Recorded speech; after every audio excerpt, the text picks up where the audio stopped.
Bonjour à tous et bienvenue sur C17. Nous voici en gare de Châtelaillon.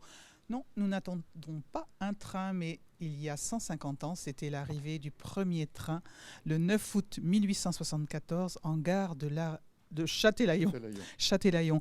Claude Guibert, vous organisez une balade mémorielle en faveur de cet événement avec plusieurs membres de votre association. Vous êtes à l'initiative de ce mouvement. Vous pouvez m'en parler? Alors effectivement, je m'intéresse à l'histoire de Châtelaillon comme étant vieux châtelaillonnais depuis fort longtemps. Et après avoir écrit un ou deux livres, il se trouve qu'au cours de mes recherches, j'ai découvert que le premier jour effectif où le train est arrivé à Châtelaillon, c'était donc ce fameux 9 août 1874, il y a 150 ans aujourd'hui. Donc là, vous avez organisé cette balade mémorielle parce que ça va aussi, c'est historique. Des monuments sont intéressants là, vous allez nous en parler aussi? Effectivement, parce que l'arrivée du train, en fait, conditionne tout ce qui s'est passé par la suite. Ça a pris énormément de temps. Le train a mis très longtemps avant qu'une gare soit construite. La gare où nous sommes aujourd'hui n'était pas la halte du train de l'époque. Elle a été construite en 1887.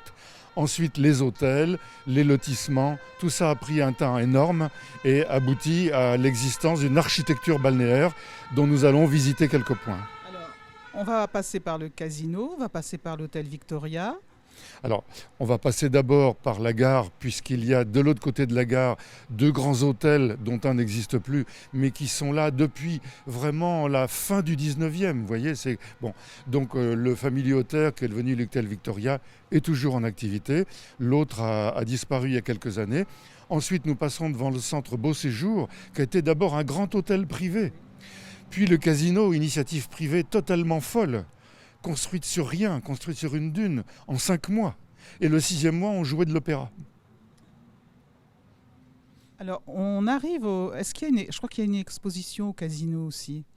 Alors non, il n'y a pas d'exposition au casino. Non, je ne sais pas quoi vous dire là-dessus. Non, moi j'ai fait 2 livres, dont l'an dernier est un projet de livre d'exposition, si vous voulez, mais qui pour l'instant reste à faire. C'est un projet techniquement ambitieux, mais le livre existe et préfigure cette exposition.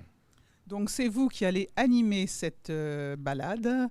Et puis, on vous souhaite évidemment beaucoup de monde pour écouter tout ce mouvement historique. Oui, c'est une histoire qui concerne tout le monde, ceux de Châtelaillon, ceux qui y viennent encore et ceux qui y sont venus il y a très longtemps. J'ai dans mon groupe des gens qui sont aux États-Unis, qui étaient là quand ils étaient gosses, fils de soldats américains présents ici, etc., etc.